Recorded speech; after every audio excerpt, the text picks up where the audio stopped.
बहुत सारे लोग एक गलती करते रहते हैं, दूसरों से अपेक्षाएं रखते हैं, दूसरों के बारे में सोचते हैं क्यों हमारी अपेक्षाएं पूरी करें, और नहीं करते हैं तो उनको पीड़ा होती है, उनको गुस्सा आता है।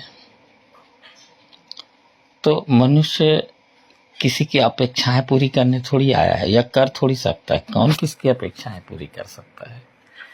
अलग अलग लोग हैं दुनिया में, सब किस किस तरह की अपेक्षाएं पाल लेंगे, तो क्या उसे कोई पूरा कर सकता है? संभव ही नहीं है। बहुत सारे लोग दूसरों को ही खुश करने में लगे रहते हैं और बहुत बड़ी गलती कर रहे हैं। इस दुनिया में कोई किसी को खुश नहीं कर सकता।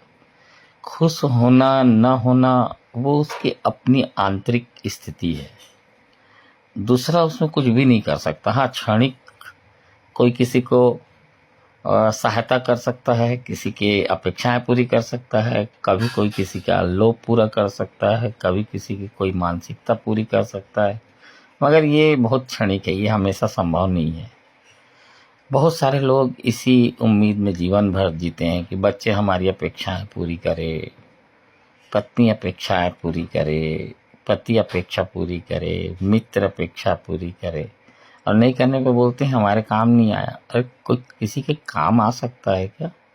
कोई किसी के काम आने के लिए आया है क्या? ये कैसी मानसिकता है? और नहीं आता तो लोग बुरा मान जाते हैं। अब लोग तो छोटी छोटी बातों का बुरा मान जाते हैं। तुम कैसे किसी को खुश कर सकते हो? ये जीवन न तो किसी की अपेक्षाएं पूरी करने के लिए है, न ही किसी की अभिलाषा पूरी करने के लिए है, न ही किसी की जैसे होने के लिए है, बल्कि अपने जैसे होने के लिए है।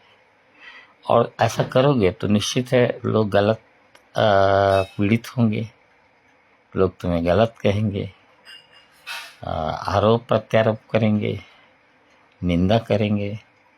तो करने दिया जाए, किसी को भी पीड़ा देते रहें, किसी को भी दोष देते रहें, इससे क्या हो जाएगा? कुछ भी नहीं होने वाला है। तो मैं तो ये कहता हूँ कि मैं अपने लिए जीता हूँ, सिर्फ मेरे लिए।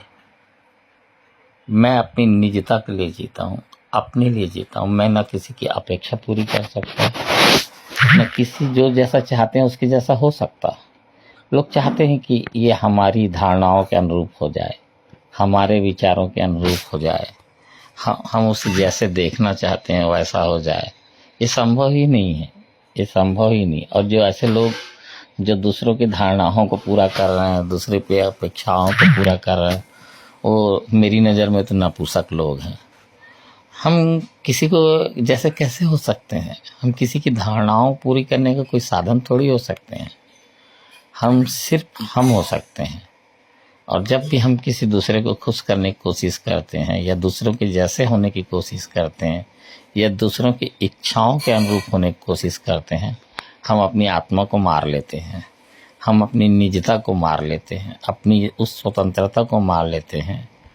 तो मैं तो इस फिलॉसफी को ही गलत बोलता हूँ, इस धारणा को ही गलत बोलता हूँ, ऐसी सोच को ही गलत बोलता हूँ। न कोई किसी के जैसा हो सकता है और न कोई किसी की अपेक्षा पूरी कर सकता है।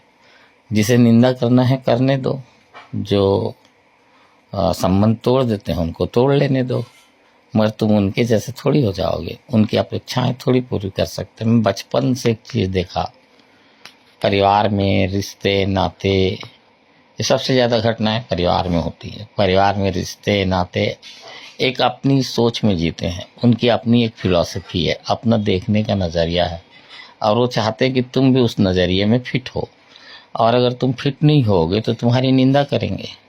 मेरे बहुत सारे रिश्तेदार थे, बड़ा परिवार, तो मैं बहुत बदनाम हुआ। सिर्फ इसलिए बदनाम हुआ क्योंकि मैं उनके क्रियाकलाप, उनकी सोच विचार, उनकी जीवन पद्धति, उनकी धारणाएं, उनकी अपेक्षाओं के तालमेल नहीं बैठाया।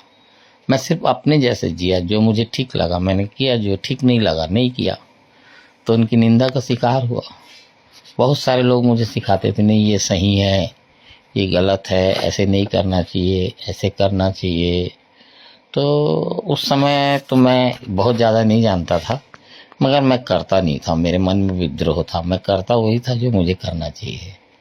तो धीरे धीरे ये विद्रोह ही अपना अपना रास्ता खोजने मुझे मदद किया। और अब मैं समझ पाता हूँ उम्र की इस पड़ाव में आकर कि कितना गलत ढंग से समाज में, रिश्ते नातों में, परिवार में हम दूसरों को गुलाम बनाना चाहते हैं, अपनी धारणाएं थोपने चाहते हैं, अपने विचार, अपनी जीवन पद्धति, अपना दृष्टिकोण उनके ऊपर लादना चाहते हैं। और ये बिल्कुल उचित नहीं है और ये बिल्कुल गलत है। इसी से विद्रोह भी पैदा होता है। दो तरह के लोग हैं, कुछ लोग उनको स्वीकार कर लेते हैं और उनका जीवन वहीं अटक जाता है। कुछ लोग उनको तोड़ देते हैं, विद्रोह कर देते हैं, तो वही लोग अपना जीवन ढूंढ पाते हैं। तो ये जो समाज, परिवार, रिश्ते नाते, ये आपको बहुत कुछ सिखाएंगे।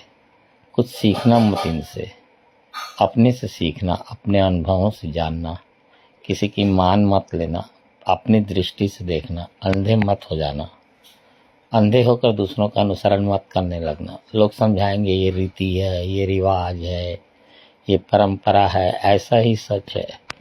लोग मैं तो बड़े परिवार में रहा, इसलिए मेरा बहुत अनुभव रहा। अब मैं जिस समाज में पैदा हुआ हूँ, वहाँ के अपने रीति रिवाज हैं, उनको मानने चूँकि मेरे परिवार, मेरे माता पिता मानते थे, इसलिए मुझे भी बाध्य करते थे उन चीज़ों को मानने के लिए।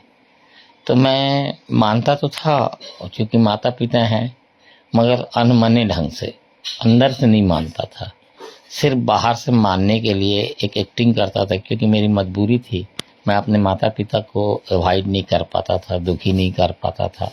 जहाँ संभव होता था वहाँ इनकार भी कर देता था, और जहाँ संभव नहीं होता था वहाँ बहुत सारे, खास तौर पे परेशानियाँ तब आती थी जब कोई सामाजिक कार्य हो, शादी हो, ब्याह हो, दुख हो, सुख हो, जहाँ रिश्ते नाते आते थे, तो रिश्तेदारों का एक अजीब सा दबाव होता है। और उनके सामने तो माता पिता भी दबते थे और फिर वो हमको भी वही सब कराते थे। तो मैं अंदर से तो हमेशा विद्रोह करते रहा। मुझे अच्छे से याद है, ज़्यादा पुरानी बात नहीं है, 5-7 साल पुरानी बात है, जब मेरे पिता का देहांत हुआ तो मैं बड़ा पुत्र था, और बड़ा पुत्र होने के नाते मुझे ही क्रियाक्रम करना था, मैंने ही किया। अब बोलते हैं कि जो बड़ा पुत्र होगा, क्रियाक्रम करेगा, उसको उपवास रहना है। अब मेरी कोई उपवास रहने की आदत है नहीं, मैंने कभी कोई उपवास नहीं रखा। हाँ, बचपन में रखा होगा, तो वो बस ऐसे ही उपवास था। एक टाइम खाना खा लिए, एक टाइम फल वल खा लिए। उपवास कम था, खाने की ज़्यादा व्यवस्था थी वो तो तो अब उपवास तो मेरे से होता नहीं था, तो मैं पहले ही दिन शाम को एक टाइम खाना खाते हैं शायद, उसमें मैं शाम को भी खाया और सब पूरे परिवार के सामने खाने लगा। कुछ लोग मेरे को देख रहे थे, कैसा आदमी है, ये तो पूरा धर्म ही भ्रष्ट कर दिया। और मैं भी देख रहा था कि वो क्या देख रहे हैं, मगर मुझे कोई परवाह नहीं थी। अब मैं बहुत आगे आ चुका था, जहाँ इन सब बातों का कोई मूल्य नहीं था। बस मैं तो फॉर्मेलिटी निभा रहा था, अंदर से मैं जान ही चुका था सत्य क्या है और करना क्या है, और किन बातों का अर्थ है, और किन के सामने मैं इज्जत बनाऊंगा, और कौन मुझे ठीक कहेगा और कौन गलत कहेगा, और उनके ठीक और गलत कहने का अर्थ भी कितना है। तो इस तरह से मैं देखा कि जब रिश्ते नाते, परिवार इकट्ठा होता है तो व्यक्ति का दमन करने लगता है। बहुत सारे जब इकट्ठे लोग, एक ही तरह के विचार के लोग, एक ही तरह के लोग, अब ज़्यादातर लोग तो अंधविश्वासी, रूढ़िवादी हैं, परंपरा को मानने वाले लोग हैं, उनके बीच आप रहोगे तो वही आपको वो प्रेशर डालेंगे, और आप नहीं मानेंगे तो ऐसे देखेंगे जैसे आपसे ज़्यादा कोई निंदित व्यक्ति है ही नहीं। मगर मुझे उनकी आंखों का कोई फर्क नहीं पड़ता था।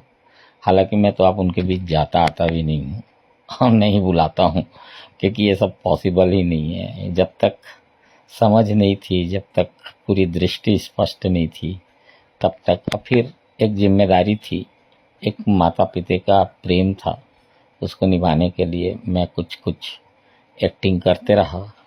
और जिस दिन मेरे माता पिता नहीं रहे, उस दिन मैंने सारे बंधन तोड़ दिए, और उनसे भी बंधन तोड़ दिया जो रिश्ते नाते थे, जो संबंध थे, जो एक झूठ में जी रहे थे, जिनकी अपनी धारणाएं हैं, अपनी मान्यताएं हैं। अब लोग बोलते थे पीतर थे, वो पीतर, क्या पीतर भाई, ये पितर वतर ये सब तुम्हारे मन के प्रोजेक्शन है, तुम्हारा भय है, तुम भयभीत हो, इसलिए तुमको कोई चाहिए ऐसा। कुछ बुरा हो गया, कुछ अच्छा हो गया, ये तो जीवन में होते ही रहेगा। तो किसी को कारण बनाना है तो पितृ कारण बन जाते हैं। तो ये सब मानसिक रोगी और अंधविश्वासी और रूढ़िवादी लोग थे जो मेरे परिवार में चारों तरफ थे। अब उनके बीच ही मैं बड़ा हुआ हूँ। और मेरे माता पिता तो उतने रूढ़िवादी कभी नहीं थे, न मेरे भाई बहन कभी उतने रूढ़िवादी थे, और मेरे रिश्तेदार बहुत रूढ़िवादी थे। उन रूढ़िवादी लोगों के बीच मैं बड़ा हुआ और धीरे धीरे मैं जान ही गया कि ये एक भ्रम है और उस भ्रम का हिस्सा मैं नहीं हूँ, और मैंने मानने से इनकार कर दिया। इसलिए मैं बहुत निंदित भी हुआ। आज भी वो मेरी निंदा करते हैं पीठ पीछे, सामने तो हिम्मत नहीं होती है, तो करते रहते हैं। मैं जानता हूँ, मैं हंसता हूँ, मेरे को न निंदा से फ़र्क पड़ता न उनकी प्रशंसा से फ़र्क पड़ता, क्योंकि मैं जानता हूँ उनकी बात का कोई वजूद नहीं है। वो जो भी कर रहे हैं अपनी समझ से कर रहे हैं, जो भी बोल रहे हैं अपनी समझ से बोल रहे हैं। मैं उनसे बहुत आगे आ चुका हूँ, तो अब मुझे कोई फ़र्क ही नहीं पड़ता। तो ये जो अपेक्षाएं हैं, ये जो परंपराएं हैं, ये जो लोग हमको खुश करें, हमारी बात माने, हमारे हिसाब से चलें, ये गलत धारणा है। कोई किसी की बात ना तो मान सकता है, ना मानना चाहिए।